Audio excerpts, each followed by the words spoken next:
आगे बढ़ते खबर मंडी से है। बाली चौकी में भरभराकर 2 मकान गिर गए।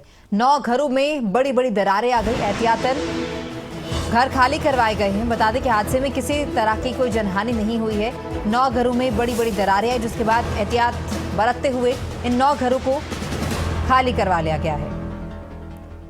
तो हादसे में किसी की तरह की जनहानि की खबर सामने नहीं आई है, लेकिन भारी बारिश का कहर लगातार देखने को मिल रहा है। मंडी में भारी नुकसान हुआ है। भरभराकर 2 मकान गिर गए। 9 घरों में बड़ी बड़ी दरारें आई हैं, जिसके बाद इन 9 घरों को खाली करवा लिया गया है। किसी तरह की कोई जनहानि की खबर फिलहाल सामने नहीं आई है। मंडी में बाली चौकी में हादसा हुआ है। 2 मकान भरभराकर गिर गए। 2 मकान जमींदोज हो गए हैं। 9 घरों में बड़ी बड़ी दरारें आ गई।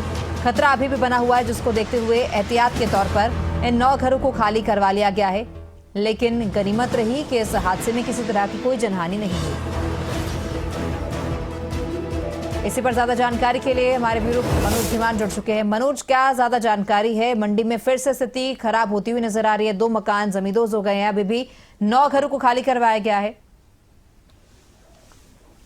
बिल्कुल तमन्ना, देखिए जो लगातार प्रदेश में भारी बारिश हो रही है, उसके चलते कहीं ना कहीं हर जगह नुकसान की तस्वीरें सामने आ रही हैं। साथ ही साथ जो आपदा बरत रही है वो काफी ज्यादा हो रही है।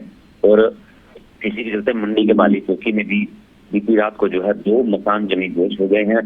एहतियातन तौर पर ये 9 मकान वो घोषित करवाए गए थे, जिनमें से 2 मकान गिर चुके हैं, लेकिन किसी भी प्रकार की जानी नुकसान की कोई खबर नहीं है। मकान गिर चुके हैं। लोगों को सुरक्षित स्थानों पर पहले ही भेज दिया गया था, लेकिन जिस तरह से ये मौसम अपने रुख बदलता हुआ नजर आ रहा है, भारी बारिश लगातार तीसरा दिन है भारी बारिश हो रही है, तो प्रदेश भर में नदी नाले उफान पर हैं। इसी तरह का मंजर कई जगह पर देखने को मिल रहा है। अभी एक ताजा खबर जो निकल करके सामने आई है, मनाली में भी एक होटल और कुछ दुकानें वो नदी की चपेट में आ गए हैं। जो बह गए हैं उनको भी पहले खाली कराया गया था, लेकिन लगातार इसी तरह की जो भयानक तस्वीरें हैं वो लगातार सामने आ रही हैं। और आने वाले 3 घंटों में हिमाचल में काफी ज्यादा बारिश होने की भी संभावना वो मौसम विभाग ने जताई है। तमन्ना, ठीक है, बहुत शुक्रिया मनोज जानकारी के लिए। आप बने रहिए हमारे साथ ही।